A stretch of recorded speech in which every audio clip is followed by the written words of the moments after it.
Good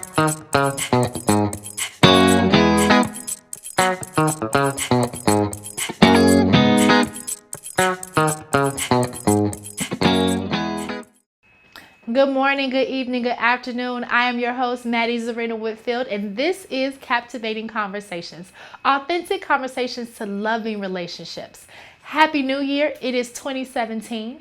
We are going to be talking about some phenomenal topics. Thank you to everyone that has sent in your questions, sent in your topics and discussion that you want to actually just get a different perspective on, have a conversation about. One of the conversations that we're going to be having today is about accountability. And in accountability, we're going to address accountability as a parent, more so specifically for this episode. And notice I say this episode, not all of the episodes, because we have another one coming. But this one will be about fathers. And then we're going to do another about mothers. I'm a woman, so I'm going to do the dads first. So accountability as a father. Now, in this story, or actually, it's not necessarily a story. In this conversation, I'm going to be giving some of myself in this conversation and some of the women that I know, their stories, and kind of having a dialect with you. I want you to comment. I want you to share your stories. I want you to give your opinion in an open-minded setting, not from a judgmental place. This conversation definitely comes from a place of love. Let me say that again.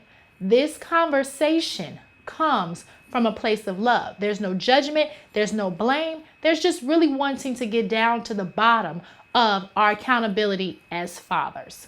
So one of the things that I'm going to address, let me just say I have two beautiful children. I have a little daughter and I have a young boy. If you follow my Instagram, if you follow my Facebook, you see my children all the time. They're smiling, they're happy because mom does her best to make sure that I keep a happy environment for my children. Now, recently, it's been the holidays, so I've had an opportunity to talk with different parents about a father's accountability and why we don't hold more fathers accountable for their actions and their words that they give to our children.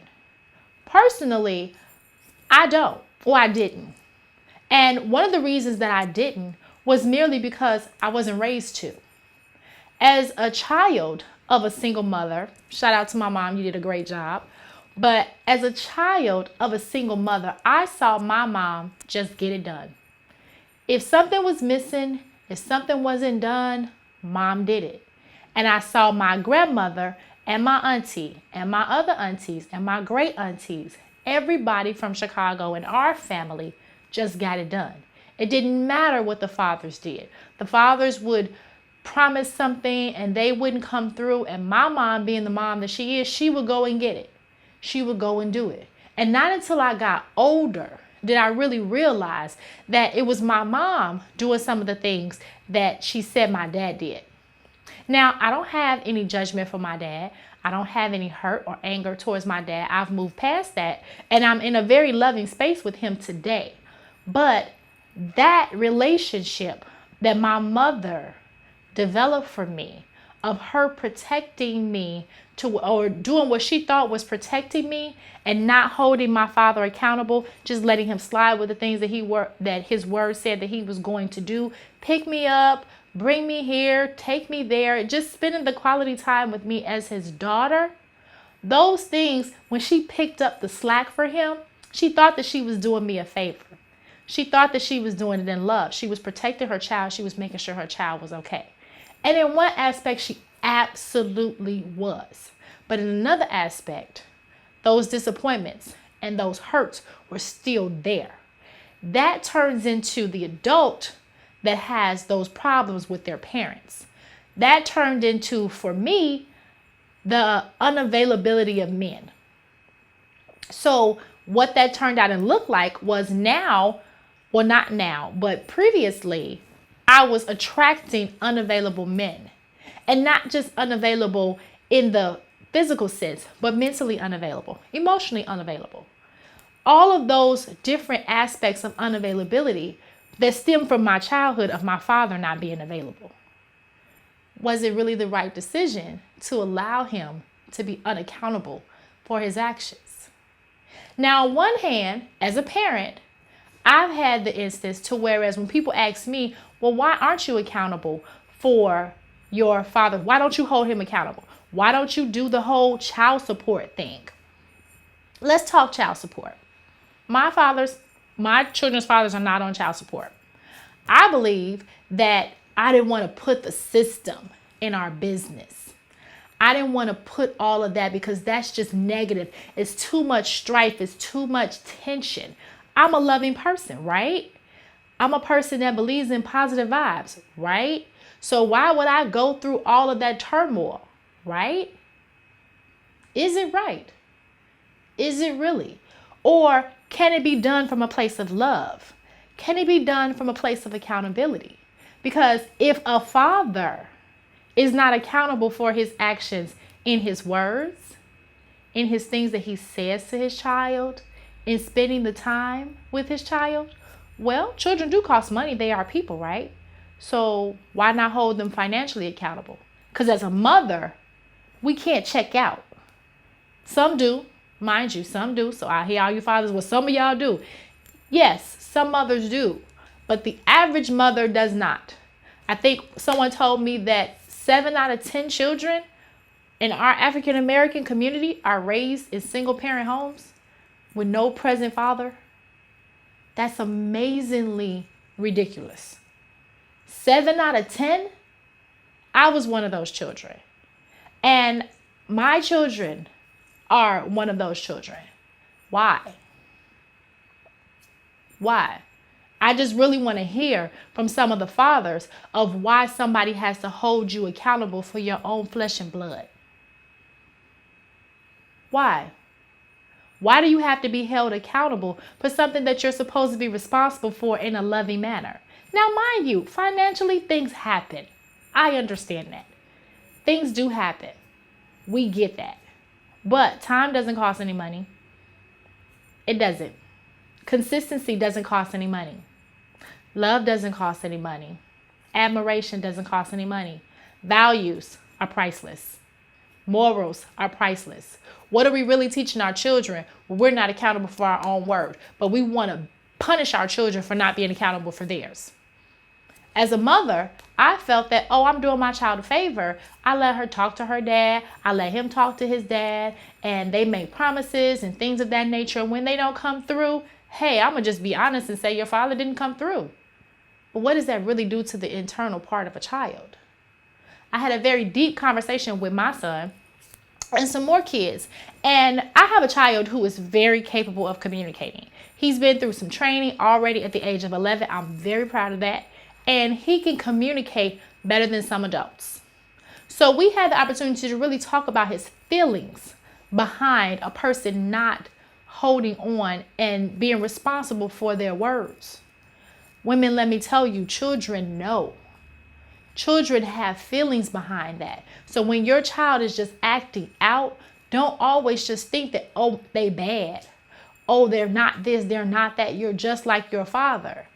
Well, is that necessarily some of our responsibility? For one, we need to listen to our children and how they feel about their feelings and not just cut them off. For two, are they just like their father? Well, how do they even know that their father isn't accountable? Because you still have their father in their life and he has access to be able to come in and come out and do as he pleases. To us, it may not affect us because, hey, we say, well, he ain't shit anyway. I don't expect it from him. You have no real expectations of him, but your child does. So is it really the best thing when you allow this man, and I'm saying men because we're talking about men today. We're going to go into women. But is it really acceptable when you allow this man to come in and out of your child's life and teach your child to not be accountable for its words, or to teach your child to expect something of somebody and constantly be disappointed? What values are you giving your baby? Now, some would say, well, cut them off. Cut them off at the head. Cut the problem off. Stop letting them see a child. Now, we have women that don't let their fathers see their children. They get married, they find other mates, or they just stop it, period. Now they're the bad guy. But are they really? Are you really the bad guy for protecting your child from unaccountability, from a lack of responsibility? Or is it that man's responsibility to now be the man that he calls himself? Because you couldn't tell him that he's not a man. Oh, he's macho, he's this, he's that. But what's the true definition of a man? A responsible man. A man that takes care of what he calls himself, what came from his own blood. What is that true definition? Is he a provider? Does he keep his promises? Is he a man of his word?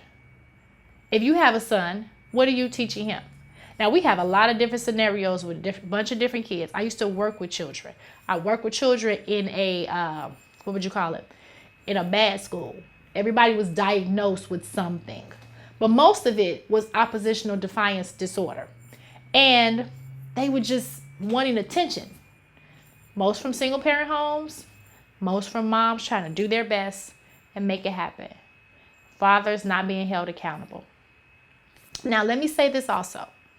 I'm not doing this video in essence to come down on men. I love men. I think men are some of the most amazing creatures outside of women in the entire world. I love what men stand for. But keep in mind, I love what men stand for, not boys in a man's body. There is a big difference in looking like a man and being a man. This is not judgment. This is not blame. This is really a question. I really want to hear from the fathers. Not the fathers that you're being denied to see your child, but the fathers that really aren't being accountable. I saw the Ayanna Van Zant show, Fix My Life, and she did a special on men. And it was about 6 or 7 men who had 87 children collectively. You heard me right. 87 children. Now, I don't care how much money you have, if you're able to financially support your children or not. There is not enough time to go around from 7 men and 87 children. So some child is feeling some type of loss, as she said. And she was just really trying to dig into deep with the men and find out what possessed you to do something like that.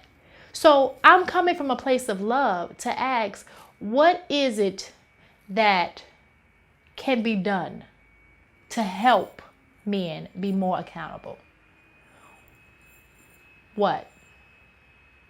And that's not sarcastic. It is really from a place of love. I am a child of a single parent home.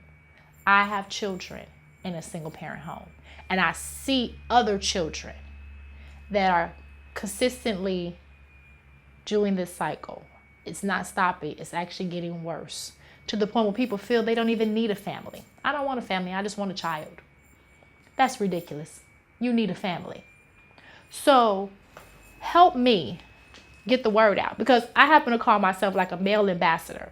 I'm willing to say the things to the women that you all want to say that they won't listen to. But here, as today, I'm being a woman and really wanting to know, why do we have to hold men accountable for their flesh and blood? Tune in to Captivating Conversations. Every single week on Tuesday, we release a new episode.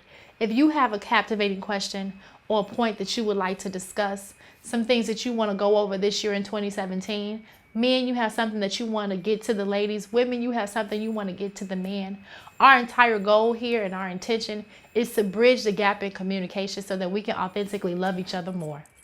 See you soon. mzwhitfield.com. Bye-bye.